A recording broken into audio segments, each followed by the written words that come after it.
Hai rekan-rekan, Assalamualaikum warahmatullahi wabarakatuh. Welcome back to Personal Channel Test. Di video kali ini, saya akan memberikan bagaimana caranya meningkatkan skor Kraepelin dan Pauli agar hasilnya maksimal.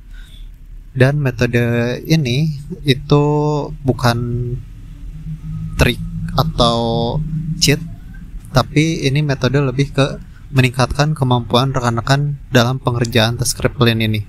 Nah, metode yang saya gunakan ini, yang akan saya bagikan ini, sudah dipraktekkan oleh rekan-rekan saya yang skor Kraepelinnya cukup jelek ya, cukup jelek.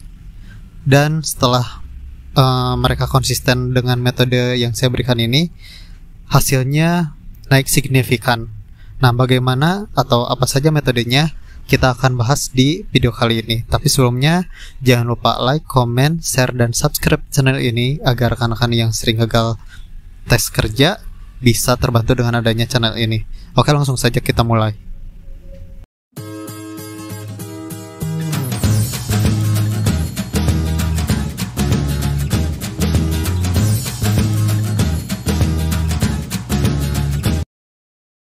Yang pertama, kita lihat dulu perbedaan antara Pauli dan Kraepelin.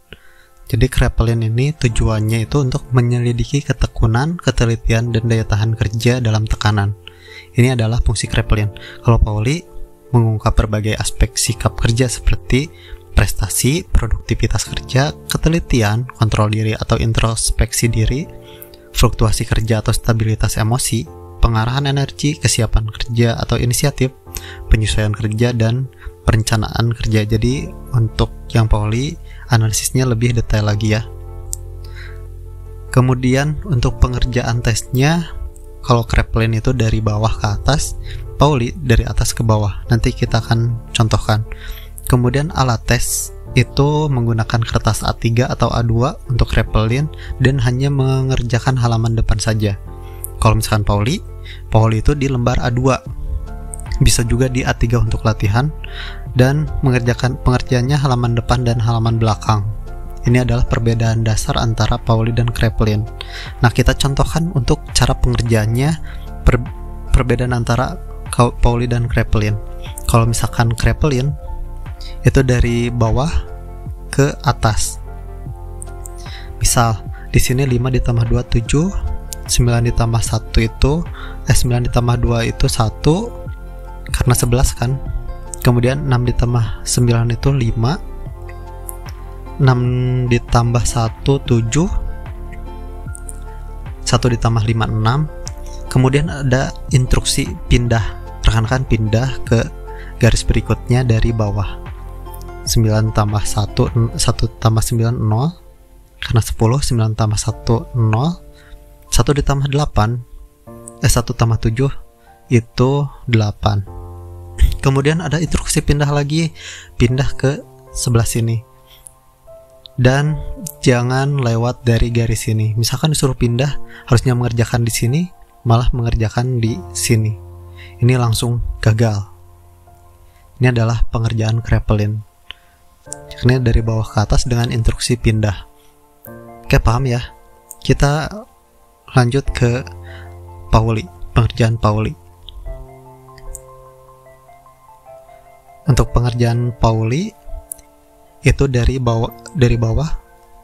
atas ke bawah pengerjaannya. Untuk Pauli ya. Misal 8 ditambah 1 9, 1 ditambah 7 8, 7 ditambah 4 11, 11 juga. Kemudian ini 5, kemudian ada instruksi garis. Rekan-rekan langsung di garis ya. Seperti ini. Kemudian melanjutkan lagi 8 tambah 3 11, 5 ditambah 3 8, dan seterusnya. Seperti itu ya. Jadi instruksinya di garis. Misalkan lanjutan, misalkan 5 ditambah 9 itu 4. Kemudian ada instruksi garis. Paham ya untuk Pauli. Nanti rekan-rekan sudah mengerjakan sampai bawah, pindah lagi ke garis berikutnya dari atas. Dari atas ini terus ke bawah. Dan jangan loncat ya, jangan loncat pengerjaan seperti ini yang harusnya kerjakan di sini malah di lewat seperti ini. Itu langsung gagal. Paham ya? Lanjut ke hasil pengerjaan teman saya ya. Kita contohkan sebagai bukti juga ya. Jadi sebelumnya rekan-rekan saya itu di tes hanya mampu mengerjakan penjumlahan di sekitar 1990 dengan tingkat kesalahan 1, kemudian dibetulkan 2, dan grafiknya juga sangat jelek ya. Lihat di sini grafiknya naik turun, dan ini gagal, langsung gagal ya. Nah kemudian saya beritahu metode atau cara yang sering saya gunakan ketika saya latihan tes Kraepelin pas waktu dulu masih kuliah. Nah jadi kalau misalkan tes Kraepelin itu sering dilatih ya, nanti saya akan beritahu metodenya. Nah setelah sekitar seminggu atau 2 mingguan ya, 3 minggu ya, 3 minggu dia latihan metode saya, itu grafiknya naik dan cenderung stabil. Dari jumlahnya juga pengerjaannya naik yang cukup signifikan ya. Jadi metode saya cukup berhasil ke beberapa orang yang pernah saya ajari tentang pengerjaan tes Kraepelin ini. Ini salahnya 1, yang dibetulkannya 6, dan grafiknya cukup tinggi ya. Nih, ini biasanya saya sih langsung loloskan karena grafiknya sudah lumayan bagus ya. Seperti itu. Nah metodenya seperti apa? Jadi cara saya itu di metode saya itu tidak ada trik curang, tapi itu balik ke rekan-rekan sendiri. Nah caranya seperti apa? Jadi saya hanya suruh latihan kognitif, hafalan dan ingatan, dan yang kedua latihan psikomotorik, yakni skill kecepatan menulis rekan-rekan. Hanya 2 metode ini yang sering saya berikan ke rekan-rekan yang minta tolong untuk biar tes Kraepelinnya skornya tinggi. Nah kita bahas ya metode kognitif itu seperti apa. Yakni untuk yang tahap yang pertama, di level yang pertama, rekan-rekan hanya mengingat penjumlahan ini. 1 ditambah 1 2, 1 ditambah 2 tuh pastinya 3, dan seterusnya. Rekan-rekan hafalkan semua ini. Kalau misalkan rekan-rekan sudah hafal, sudah ingat benar, rekan-rekan masuk ke tahap berikutnya. Di sini rekan-rekan filenya ada ya, bisa di-download, linknya di deskripsi. PDF-nya ada, rekan-rekan print, kemudian latihan setiap 5 menit per hari aja, gak usah muluk-muluk. Jadi hafalkan aja tiap bangun tidur, kemudian rekan-rekan hafalkan ini. Kalau misalkan sudah hafal nih, lanjut ke tahap berikutnya. Nah rekan-rekan latihan menggunakan aplikasi APK, yakni untuk menghafalkan yang tadi praktek, yang tadi rekan-rekan hafal nih. Nah untuk file APK-nya rekan-rekan bisa download di link di deskripsi ya, linknya di deskripsi. Ini buatan teman saya minta tolong dibuatkan ke teman saya. Ini udah lama banget, tahun 2010 sampai 2011an nih untuk tes Kraepelin ini. Jadi tidak ada di Play Store ya. Tenang, tidak ada iklan di sini. Nah cara pengerjaannya, nah di sini saya akan praktekkan. Rekan-rekan pilih tren ini untuk latihannya. Nah di sini ada angka-angka. Nah di sini 7 tambah 5. Nah misal 7 tambah 5 berapa? Nanti ini pilihannya seperti ini.